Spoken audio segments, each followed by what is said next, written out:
मध्य मार्ग निकालने के लिए वार्तालाप शुरू हो चुकी है। आंदोलन समाप्त समझा जाए कि आंदोलन आगे भी जारी रहेगा? इस बारे में मैं मंच पर चलकर चर्चा करूंगा। बोलो छत्तीसगढ़ महातारी की, भारत माता की। कभी भी ऊर्जा कम नहीं हुई और ना अभी ऊर्जा कम है। कि सेक्टर 9 हॉस्पिटल नहीं बिकेगा, किसी को लीज पर नहीं दिया जाएगा। फिर मैंने कहा आप अगर लीज पर दोगे तो हम विरोध करेंगे।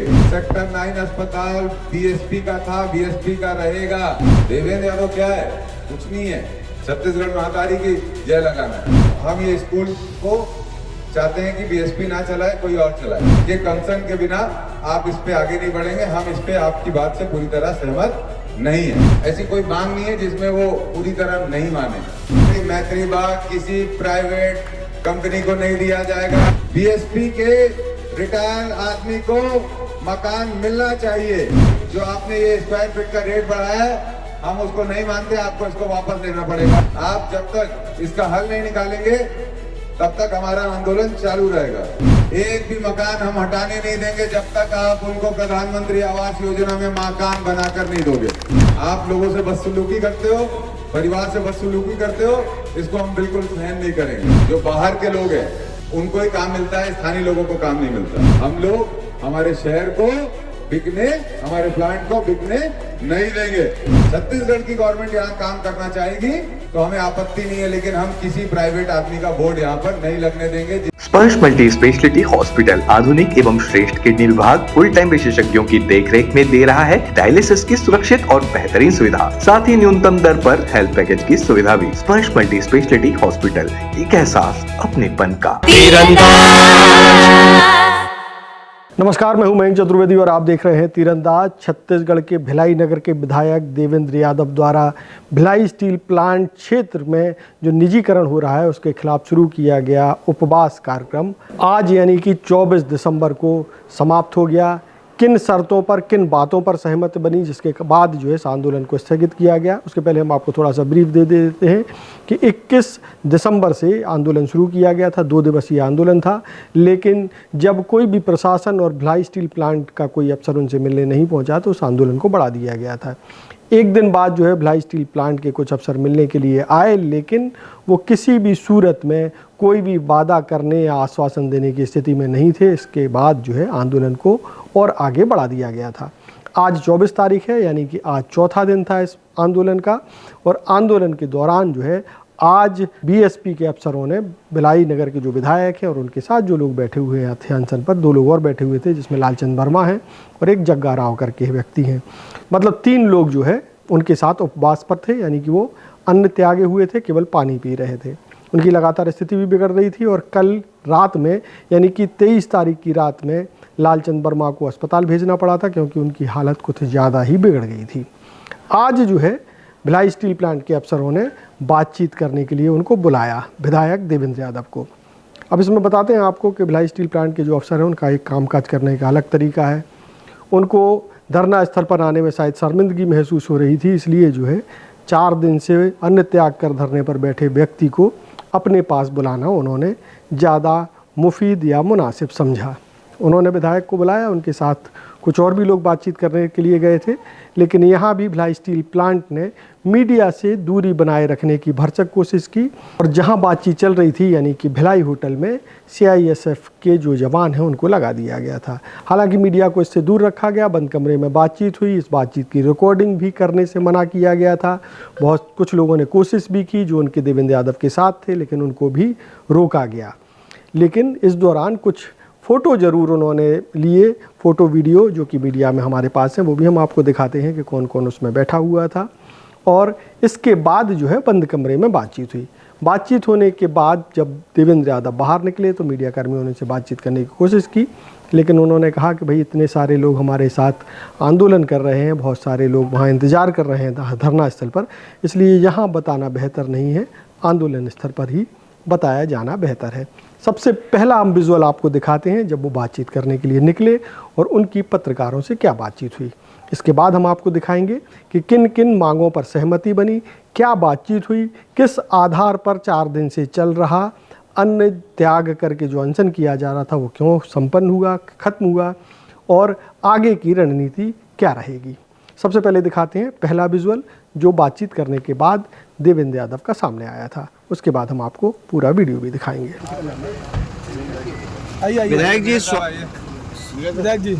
विधायक जी किस तरह की चर्चा हुई है और सकारात्मक चर्चा का कुछ रुख दिखा क्या? देखिए, मैंने पहले ही कहा था कि जब हम चर्चा करेंगे, बातचीत करेंगे, तभी हल निकलेगा। इस बात की हमें खुशी है कि डीएसपी प्रबंधन के साथ आज सौहार्दपूर्ण माहौल में लगभग 1.5 घंटा हम लोगों ने चर्चा की। 1.5 घंटा नहीं, लगभग 2 घंटा हम लोगों ने चर्चा की और हर एक विषय पर गंभीरता से बात हुई, सारे पॉइंट्स पे बात हुई। मुझे ये लगता है आने वाले समय में भिलाई की बसाहट को बचाए रखने के लिए पहला कदम हमने आगे बढ़ा लिया है। आने वाले समय में भिलाई से जुड़े हुए सभी मुद्दों पर मध्य मार्ग निकालने की जो हम बात करते हैं, वो मध्य मार्ग निकालने के लिए वार्तालाप एक सबसे महत्वपूर्ण अंग है। मध्य मार्ग निकालने के लिए वार्तालाप शुरू हो चुकी है। आने वाले समय में एक एक कर सभी विषयों पर समाधान निकलेंगे, मुझे पूरा भरोसा है। और प्रबंधन, प्रशासन और मेरे साथ आदरणीय अरुण वोरा जी, हमारे बहुत ही वरिष्ठ नेता, आदरणीय मेयर साहब, आदरणीय सभी सम्मानित गण जो इस आंदोलन से जुड़े हुए थे, सबका मैं आभार धन्यवाद भी करूंगा कि उन्होंने इस सार्थक चर्चा में अपना अच्छी भूमिका निभाई। आंदोलन समाप्त समझा जाए कि आंदोलन आगे भी जारी रहेगा? इस बारे में मैं मंच पर चलकर चर्चा करूंगा। क्या कुछ मतलब अधिकारियों ने क्या कुछ आपसे कहा? मैं एक पॉइंट में मुझे लगता है मुझे पब्लिक के सामने, पब्लिक डोमेन में रखना चाहिए सबसे पहले। जी। अदरवाइज जो लोग वहाँ पर ईमानदारी से साथ दे रहे हैं पिछले 5 दिनों से, उनके साथ बेईमानी होगी। पहले उनसे चर्चा करूंगा। नहीं, बिल्कुल आपकी बात सही है। चूंकि सारी मीडिया यहाँ पे सामने मौजूद है, चूंकि वहाँ पे आपको भी डिस्टर्बेंस होगा, तो उसको आप क्लियर कर दीजिए कि मतलब क्या है निजीकरण, अगले का क्या कंटेंट क्या है आगे का। और रिटेंशन में जो दरें बढ़ी है वो मैं ये बात जानता हूँ कि बिना आपके हम कुछ नहीं है। आप हो तो आंदोलन खड़ा होता है, आप नहीं रहेंगे तो कोई चीज़ आगे भी नहीं बढ़ेगी। मैं आपसे बिल्कुल हाथ जोड़कर निवेदन करना चाहता हूँ। मैं 5 दिन से कुछ भी नहीं खाया हूँ, पानी पीकर चल रहा हूँ। मैं वहाँ पर वादा करके आया था यहाँ पर पानी भी नहीं पीऊँगा, मैंने पानी भी नहीं पिया यहाँ पर। ठीक है जी। मेरा रिक्वेस्ट है, मुझे उनसे बात करना है और मैं एक बार उनसे बात करूँगा तो बेहतर रहेगा। आपके एक साथी अस्पताल में भी है, तभी मैं कह रहा हूँ मुझे वहाँ चल के बात करनी चाहिए।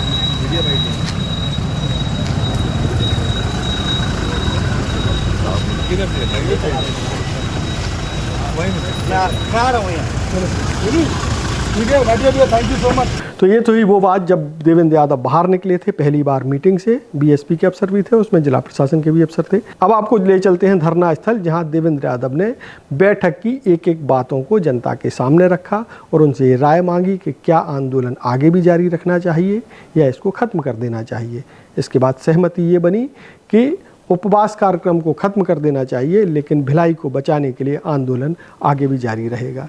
सुनवाते हैं मीटिंग में क्या क्या हुआ, देवेंद्र यादव की जुबानी। सभी उपस्थित हमारे मंचस्थ, हमारे वरिष्ठ नेतागण, सभी यहाँ उपस्थित हमारे भिलाई वासी, यूनियन के सभी साथीगण, मीडिया के बहुत ही हमारे सबसे अधिक मैं सबका आभार धन्यवाद करूंगा। इतने दिनों तक लगातार आप सहयोग किए। हमारे युवा साथी भिलाई टाउनशिप से हटकर अन्य जगहों से भी भिलाई को बचाने की, भिलाई को बिकने से बचाने की मुहिम में सब लोगों ने, आप लोगों ने निरंतर साथ दिया, सहयोग किया। उपवास का 5वां दिन है आज। शाम को 9 बजे 5 दिन पूरे हो जाएंगे। इस 5 दिनों में पानी पीकर रहा, लेकिन कभी भी ऊर्जा कम नहीं हुई और ना अभी ऊर्जा कम है। ये ऊर्जा इसलिए नहीं कम हो पाई क्योंकि आप लोगों ने हमेशा जो शक्ति दी, साथ दिया, संबल दिया, भरोसा दिया, उम्मीद जताई मुझसे कि देवेंद्र हमारे अधिकारों की लड़ाई लड़ सकता है। उस उम्मीद के कारण मेरा भी हौसला और मेरी ऊर्जा बढ़ती रही। हम जिस दिन का इंतजार कर रहे थे आज हमारी प्रबंधन से, एक्टिंग डीआईसी से, मैंने उस दिन कहा था यहाँ पर जब बीएसपी के लोग आए थे कि हम डीआईसी से मिलकर ही बात को समाप्त करेंगे या बात करेंगे या हमारी बात रखेंगे।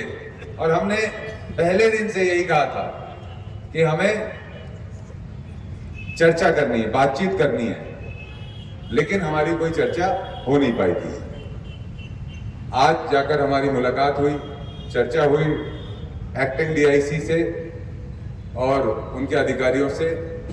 एक एक कर मैं सभी पॉइंट्स को आपके सामने रख देता हूं। उसके बाद आपकी भावनाएं जानूंगा और अपनी भावनाएं बोलूंगा और उसके बाद आगे का आंदोलन, आगे का विषय हम सब मिलकर तय करेंगे।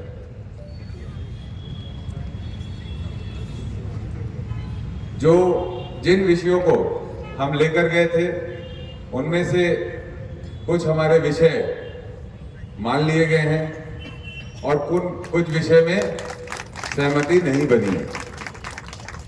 वहां पर हमारी बातचीत में आदरणीय वरिष्ठ नेता अरुण वोरा जी थे, आदरणीय हमारे प्रथम नागरिक बड़े भाई नीरज पाल जी थे, आदरणीय यहाँ की प्रथम महापौर नीता लोधी जी थी, आदरणीय सीजू भैया थे वरिष्ठ कांग्रेस के नेता, और हमारे मार्गदर्शक मेरे गार्जियन राजेंद्र परगनिया जी भी थे। तो सब लोगों ने, हम लोग संयुक्त रूप से बात रखी। बातों में हमने सभी ने अपने अपने ओपिनियंस रखे।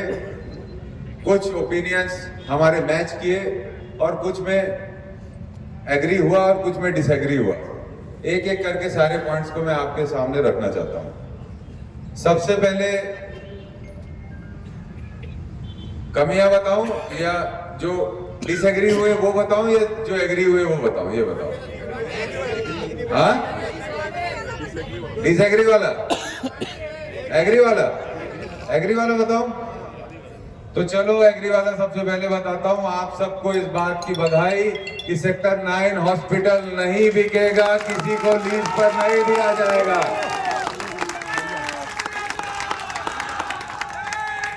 आपको इस बात की बधाई कि सेक्टर 9 हॉस्पिटल में जो हमारे पूर्व कर्मचारी हैं, वर्तमान कर्मचारी हैं, उनकी सुविधा जो जैसी मिलती रही है वो मिलती रहेगी आने वाले समय में भी। उन्होंने हमसे कहा सेक्टर 9 अस्पताल के बारे में कि हम उसके यूनिट्स को, जो यूनिट्स वहां पर नहीं चल रहे हैं, उस पर हम एक्सटर्नल फोर्स लगाकर, एक्सटर्नल लोगों को लगाकर उसकी सुविधाएं बढ़ाने का काम करेंगे ताकि रिफर की समस्या ना आए यहाँ पर। तो मैंने कहा आप चालाकी तो नहीं कर रहे हो कि अभी आप बोलो कि ये यूनिट को हम तो इसी के लिए दे रहे हैं, क्योंकि महापौर तो मैं भी रहा हूँ, थोड़ा नियम कायदा कानून मैं भी जानता हूँ। बाकी नियम कायदे कानून के लिए आदरणीय प्रदीप दास जी हमारे विधि सलाहकार मेरे, वो थे ही मेरे साथ पूरी मीटिंग में। तो मैंने कहा ये आप ऐसा तो नहीं करोगे कि आज बोल रहे हो केवल दिल के इलाज का जो डिपार्टमेंट है,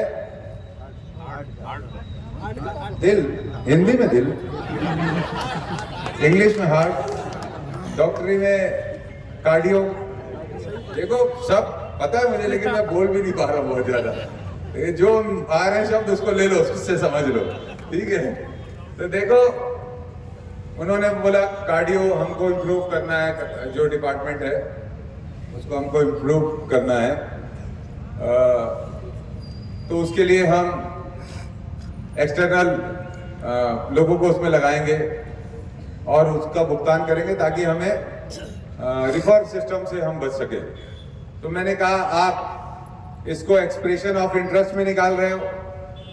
तो बोले हाँ एक्सप्रेशन ऑफ इंटरेस्ट में निकाल रहे हैं, EOI में निकाल रहे हैं। मैंने कहा आप किसी को ये इसको लीज पर दोगे? तो उस पे चुप थे। फिर मैंने कहा आप अगर लीज पर दोगे तो हम विरोध करेंगे। सेक्टर 9 अस्पताल हमारा है, हमारा रहेगा। उसको हम किसी भी उद्योगपति का, किसी भी अस्पताल का यहाँ बोर्ड नहीं लगने देंगे। सेक्टर 9 अस्पताल बीएसपी का था, बीएसपी का रहेगा। अथवा उन्होंने स्वीकार किया और उन्होंने कहा बीएसपी अस्पताल को हम किसी को भी लीज पर नहीं देंगे। साथ ही साथ जो मेरे पास, भाई मैं अभी बोलने दो, जाने दो, थोड़ी देर बात कर लेना। और भारत माता की जय लगाना है। देवेंद्र यादव क्या है? कुछ नहीं है। छत्तीसगढ़ महातारी की जय लगाना है, ठीक है, वंदे मातरम लगाना है। विषय पे आते हैं। सेक्टर 9 अस्पताल नहीं बेचा जाएगा और पूर्व कर्मी वर्तमान कर्मियों को जो सुविधा मिल रही थी वैसी मिलती रहेगी। इसकी आप सबको बधाई। दूसरी बात, स्कूल कॉलेजेस का जो इशू था उस पे आधी बात मानी गई है, आधी बात नहीं मानी गई है। हमने कहा हमारे स्कूल्स को आप प्राइवेट पार्टी को मत दीजिए। उन्होंने कहा हमारे पास रिसोर्सेस नहीं है, हमारे पास टीम नहीं है। आज के समय जो सेंट्रल गवर्नमेंट है उसकी ऐसी पॉलिसी नहीं है कि हम इन स्कूल्स को चलाने में सक्षम हो पाए। तो हम ये चाहते हैं कि ये स्कूल्स ऐसे बने रहें।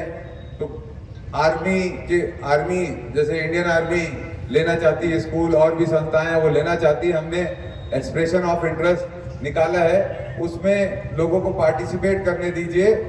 और हम ये स्कूल को चाहते हैं कि बीएसपी ना चलाए, कोई और चलाए। हमने इस पे बात कही कि आप स्टेट गवर्नमेंट के बिना इन्वॉल्वमेंट के ये जमीन चूंकि हमारे लोगों की दी हुई है, हमारे लोगों की दी हुई है, तो बिना स्टेट गवर्नमेंट के अप्रूवल के आप इस पे आगे बढ़ेंगे तो हम इस पे बिल्कुल सहमत नहीं होंगे, नहीं होंगे, नहीं होंगे। उनका ये कहना था आप सहमत हो जाइए, हमने कहा हम सहमत नहीं होंगे। फिर उनका ये कहना था अगर प्राइवेटाइज होता है स्कूल किसी अन्य संस्था को मिलता है तो आप क्या चाहते हैं? तो जो कर्मचारी बीएसपी के काम कर रहे हैं उनके हितों का ध्यान दिया जाए, उनके बच्चों को जैसे बीएसपी स्कूल में मदद मिलती थी वैसे ही मिले।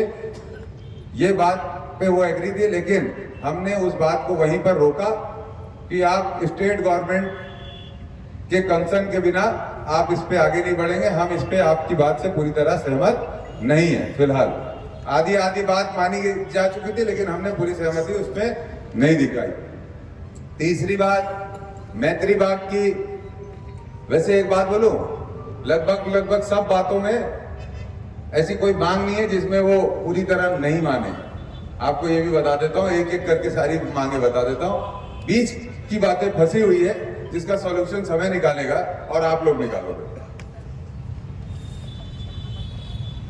तीसरी बात मैत्री बाग की, तो वो हमारी इस बात पे एग्री हो गए हैं कि मैत्री बाग किसी प्राइवेट कंपनी को नहीं दिया जाएगा। अडानी अंबानी मैत्री बाग नहीं लिखा जाएगा, वो हमारा बीएसपी का है, बीएसपी का रहेगा।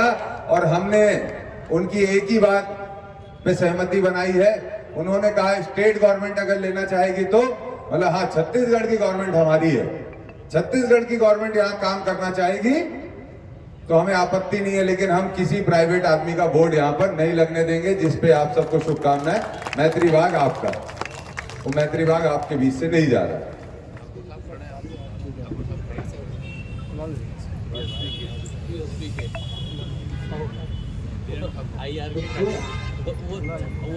सुनो ना, रहने दो ना, मेरे को मेरी बात करने दो ना यार। तुम लोग क्यों पार्टी बन रहे हो? हाँ, हमारी बात करने दो, वहां की बात करके यहाँ रेस्पेक्टफुली सबको बैठाइए अच्छे से। हाँ, रेस्पेक्टफुली बैठाइए, उनको पानी पिलाइए, चाय पिलाइए। तीसरी बात, तो मैत्री गार्डन के बाद हमने क्वार्टर्स की बात की, जो सबसे बड़े महत्वपूर्ण विषय है।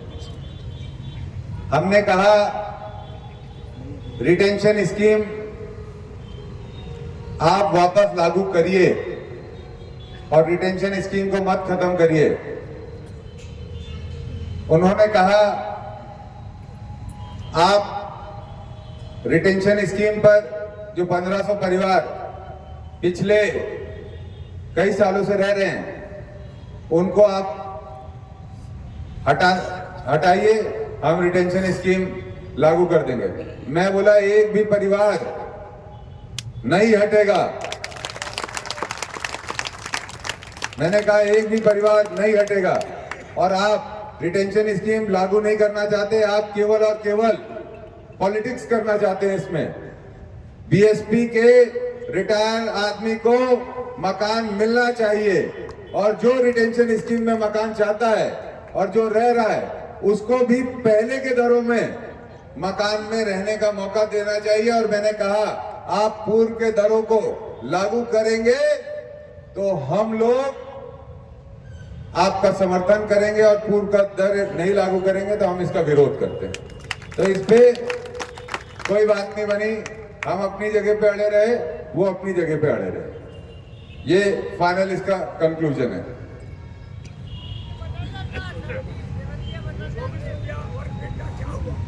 हाँ जी, उस पे हमने बता दिया कि हम पैसे नहीं देंगे आपको। अब वो हमारी बात नहीं माने, हम भी उनकी बात नहीं माने। उन्होंने हमसे बहुत रिक्वेस्ट किया पानी पी लो, हमने नहीं पिया। हमने बोला कि जो आपने ये स्क्वायर फीट का रेट बढ़ाया है हम उसको नहीं मानते, आपको इसको वापस लेना पड़ेगा, और जब तक आप वापस नहीं लेंगे तब तक आंदोलन चलता रहेगा। ये मैं बोल कर आया हूं।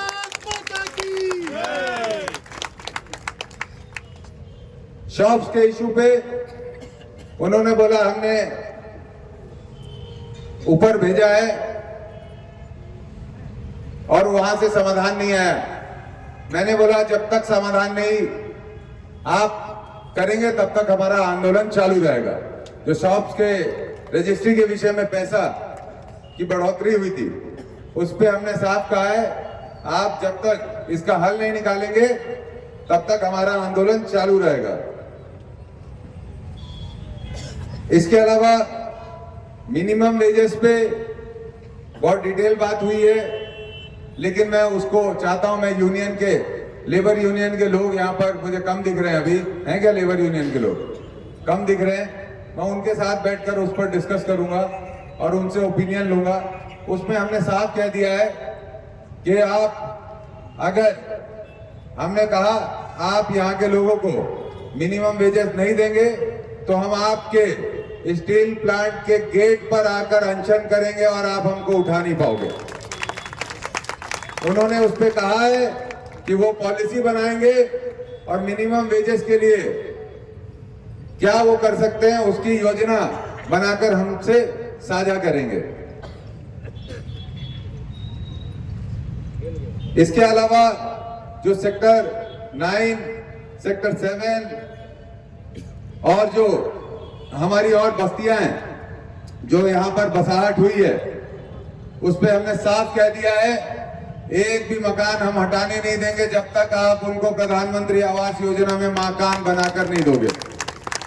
बिल्कुल साफ कह दिया है। साथ ही साथ परगनिया जी ने तो वहां जो वो आते हैं ना आप लोगों का घर खाली करने, एनफोर्समेंट वालों को बोल भी दिया सामने बिल्कुल मजबूती से, कुर्सी पार में भी आते हैं ना कि ये सब बिल्कुल नहीं चलेगा। आप लोगों से बदसलूकी करते हो, परिवार से बदसलूकी करते हो, इसको हम बिल्कुल सहन नहीं करेंगे।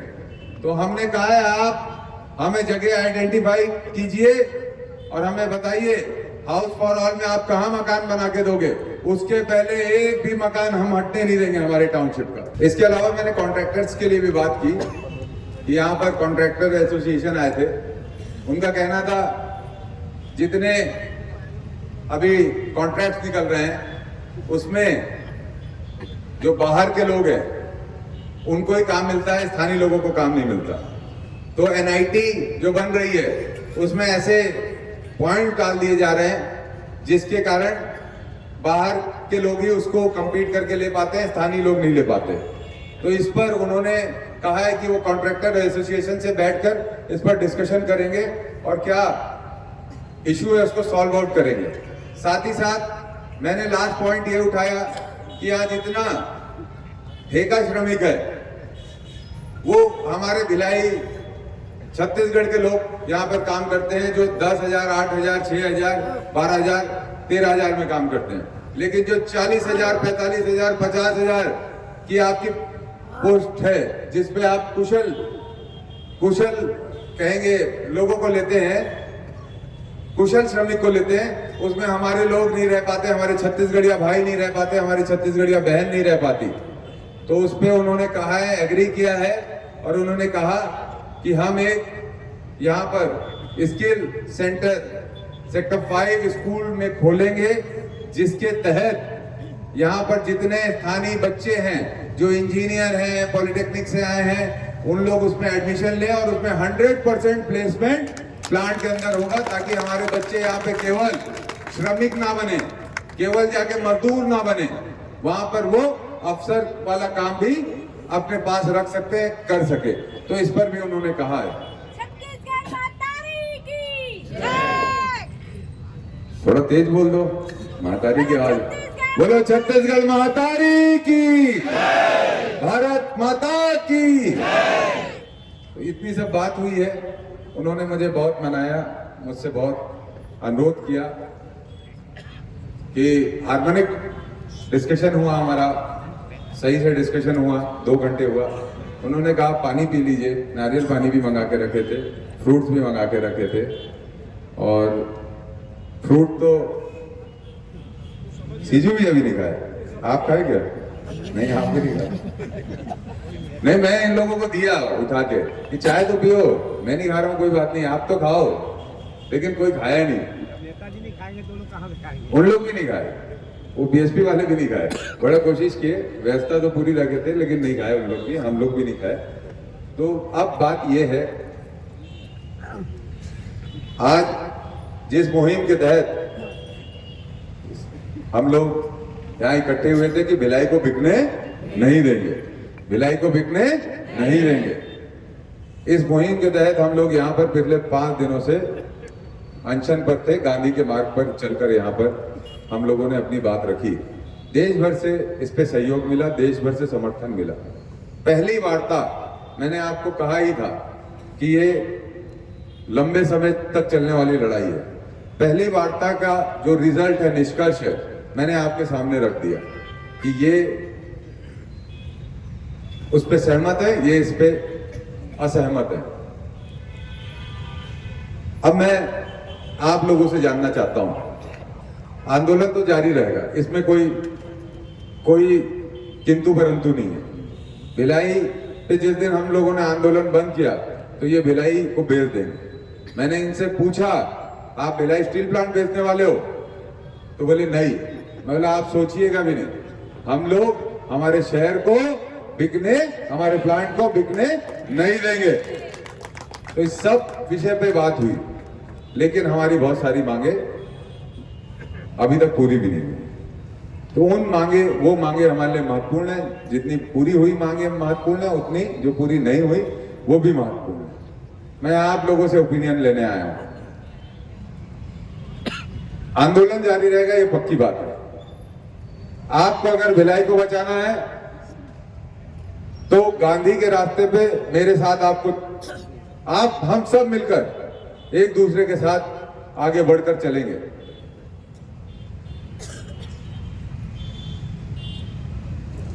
अनशन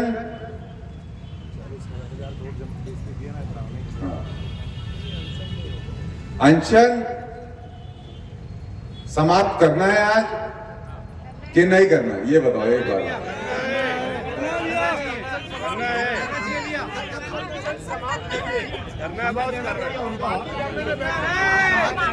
लड़ाई जारी रखनी है कि नहीं रखनी है? अनशन समाप्त करना है कि नहीं करना है, ये स्पष्ट करो। हाँ, नहीं, मेरे को पब्लिक ओपिनियन ले रहे तो आप लोग नहीं करना है ना अनशन समाप्त? नहीं करना है कि करना है? सब हाथ उठा के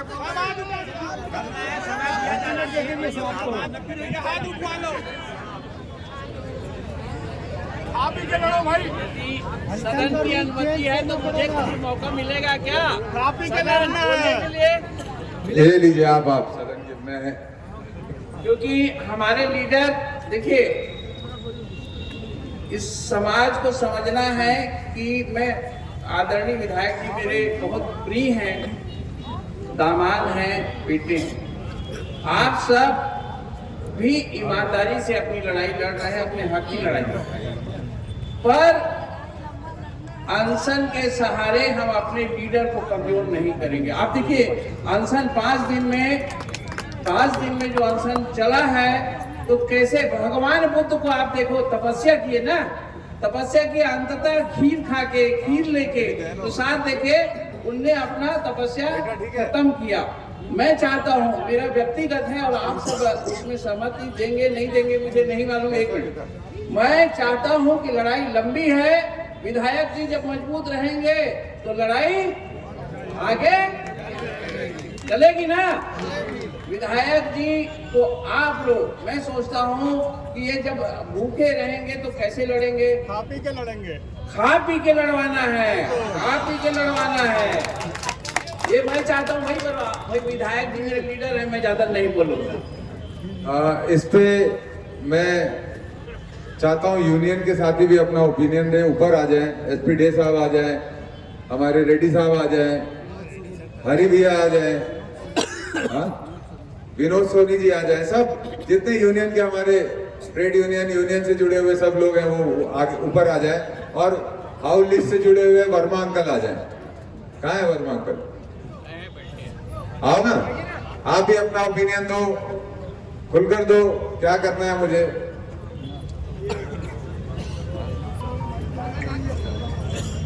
आदरणीय देवेंद्र जी, विगत 17 साल से मैं भी मैनेजमेंट के बहुत नजदीक रहा। मैनेजमेंट के लेकर एमडी और ईडी और चेयरमैन और इससे मिलना मेरे लिए बहुत बड़ा। मैं विधायक महोदय जी को एक बात कहना चाहता हूँ कि अनशन की अभी आपको अनशन के लिए करेंगे तो ताकत नहीं, इसीलिए आपको ताकत देना जरूरी है हम सबको। और ये जो मैनेजमेंट है, मैं इतने नजदीक से देखा हूँ, मैं अच्छे से जानता हूँ, इतना झूठ और इतने जल्दी पलटते हैं, मैं अच्छे से जानता हूँ। पहली बार मध्य भारत का सबसे एडवांस 3 टेस्ला MRI, सारी स्कैनिंग 6 से 10 मिनट में हो जाती है, जहां आम MRI मशीन 45 से 1 घंटे लेती है। GT diagnostic, near Nehru Nagar square, Priyadarshini परिसर, भिलाई।